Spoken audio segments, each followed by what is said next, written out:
Pemirsa, Anda kembali menyaksikan Epic Awards 2026 kali ini bersama dengan saya, Bunga Cinka. Pemirsa, di tengah tuntutan konsumen akan kualitas dan juga harga produk yang kian kompetitif, industri konsumer di Indonesia berubah signifikan. Lantas, bagaimana tren belanja konsumen di e-commerce domestik saat ini? Selengkapnya akan diulas oleh co-founder and CEO Kompas.co.id, Hanindya Narendrata. Silakan, Pak Data. Terima kasih Mbak Bunga untuk kesempatannya. Baik teman-teman, hari ini saya dari Kompas.co.id ingin sharing tentang apa yang kami dapatkan dari data-data terkait e-commerce di Indonesia sejak tahun 2022 sampai 2025. Kita sudah meriset dari sekitar 1,7 juta produk dari 57 brand yang ada di beberapa marketplace Indonesia seperti Shopee, Shop Tokopedia, Blibli, dan Lazada. Dan kami menemukan banyak insight yang menarik yang semoga bermanfaat buat teman-teman semua. Yang pertama, kita lihat bahwa sejak tahun 2022 itu perkembangan nilai FMCG e-commerce di Indonesia itu naik hingga 168,7%. Dari yang nilainya 48 triliun sampai ke 129 triliun. Ini artinya e-commerce terus meningkat nilai penjualannya, terlepas tahun lalu katanya kondisi negara susah ya, tapi ternyata transaksi di e-commerce terus naik nilainya.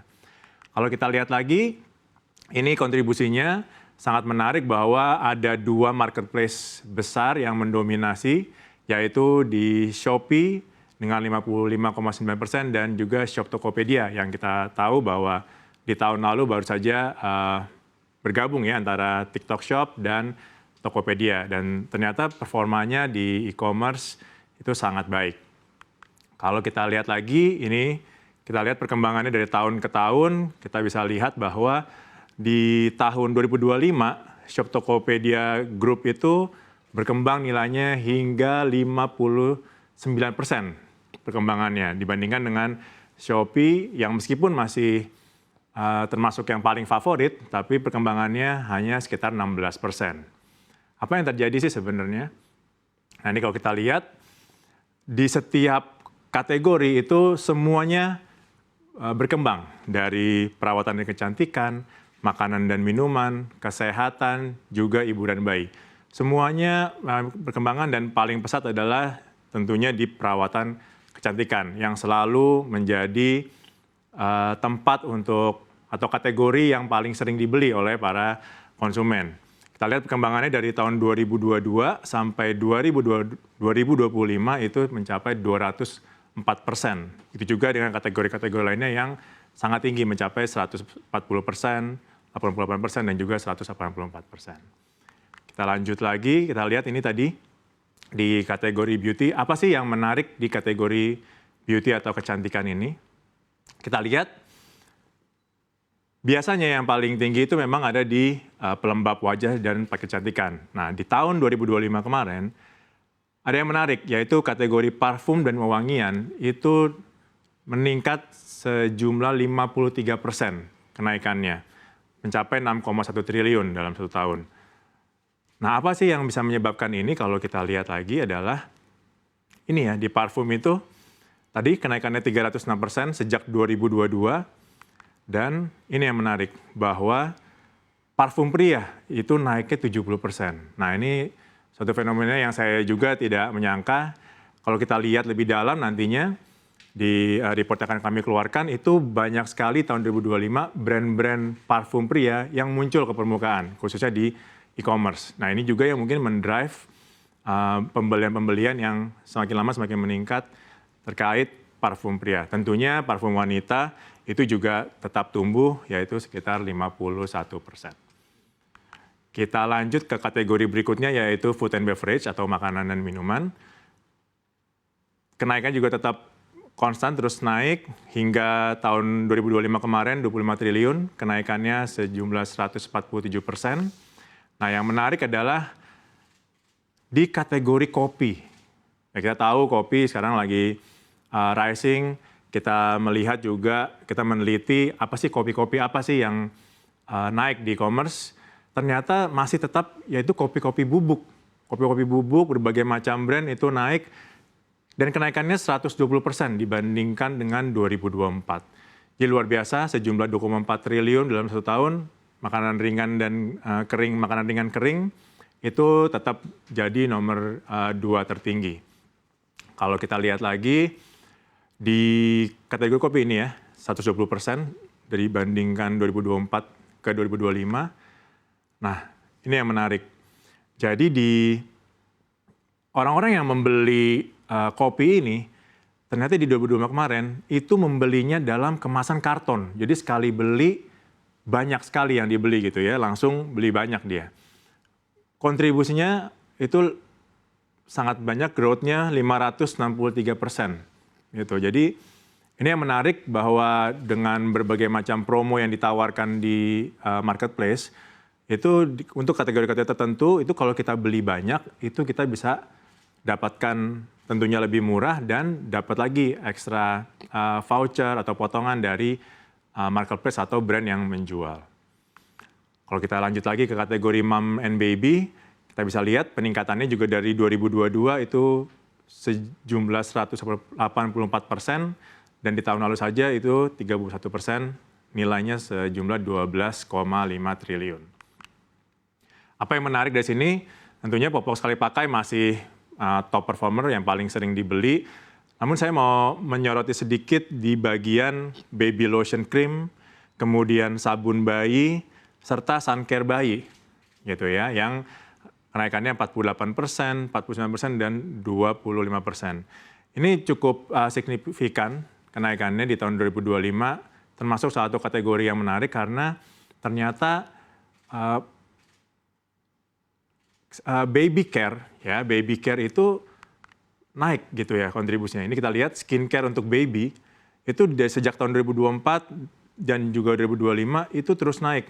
Tahun 2024 peningkatannya 107%, tahun 2025 peningkatannya juga naik 46% gitu. Nah ini yang saya rasa sesuatu yang menarik bahwa ini mungkin ibu-ibunya pakai skincare, bayi-bayinya juga dikasih skincare gitu. Jadi ini sesuatu fenomena yang sangat menarik dan ini terlihat jelas di e-commerce.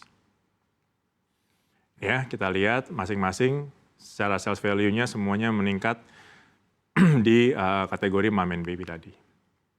Nah, terakhir di kategori yang menarik juga itu tentang healthcare ya, atau tentang kesehatan.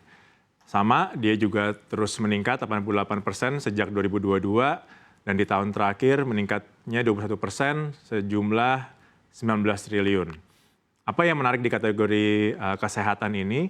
Tentunya yang pertama di kategori kesejahteraan, ini produk-produk seperti vitamin masih tetap diminati.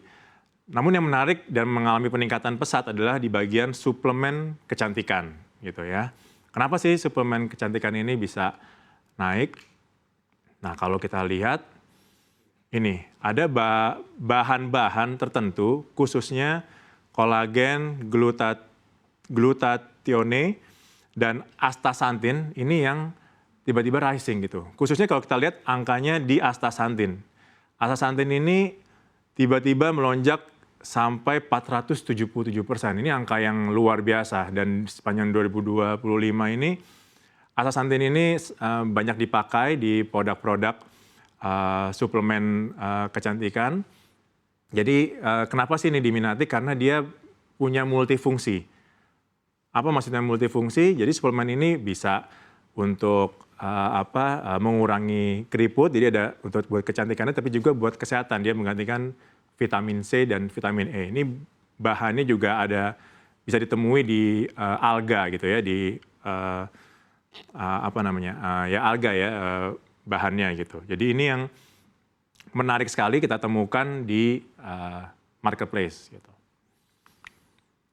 Nah, lalu bagaimana, apa yang akan terjadi di 2026? Kalau kita melihat data-data ini, maka sebenarnya kunci untuk memenangkan kompetisi di tahun 2026 adalah adaptasi. Kenapa saya bilang adaptasi ini penting? Karena meskipun tadi kita lihat semua angka-angkanya naik, ternyata ada 1.900 brand kira-kira yang tutup di e-commerce-nya, tiba-tiba hilang brandnya gitu ya. Nah ini karena keterlambatan atau ketidakmampuan brand untuk beradaptasi. apa sih yang harus dilakukan ketika kita beradaptasi? Yang pertama, kita harus kenali marketplace ini punya keunikan masing-masing dan punya fitur yang masing-masing yang bisa kita manfaatkan. Contohnya di Shop Tokopedia itu kita kenal dengan istilah shoppertainment gitu ya. Bagaimana kita bisa memanfaatkan live shoppingnya, kemudian kita bisa manfaatkan juga afiliatornya, kita bisa manfaatkan video-video yang muncul di sana, memadukan sosial medianya di TikTok. Begitu juga di Shopee, itu juga ketika kita lagi browsing, tiba-tiba muncul videonya. Dan juga masih banyak subsidi-subsidi yang diberikan oleh marketplace untuk menolong para seller di marketplace tersebut. Oleh karena itu, penting sekali untuk mengenali dan beradaptasi dengan masing-masing marketplace. Yang kedua, yang penting juga adalah pahami perubahan behavior di e-commerce Indonesia. Tadi kita saksikan bahwa orang yang membeli kopi sering membeli dengan karton gitu ya. Artinya masih pengen beli banyak tapi lebih murah. Yang kedua, kita lihat banyak yang membeli produk yang multifungsi. Artinya mungkin budget spending-nya mereka tetap ada, cuma mereka mau mendapatkan benefit yang lebih. Makanya beli produk yang multifungsi. Nah, ini harus kita kenali juga. Yang terakhir adalah kita perlu memahami atau improve diri kita sendiri dengan data-data yang tersedia. Kami di Kompas.id menyediakan data-data e-commerce di Indonesia, dan ini kami mengundang brand untuk bisa melihat lebih dalam lagi apa yang terjadi di market, di kompetisi. Kita bisa belajar dari apa yang dilakukan oleh kompetitor untuk bisa memanfaatkan atau memberikan value produk-produk kita untuk bisa dibeli oleh pelanggan. Kira-kira itu yang bisa saya sampaikan, Mbak Bunga. Baik, terima kasih banyak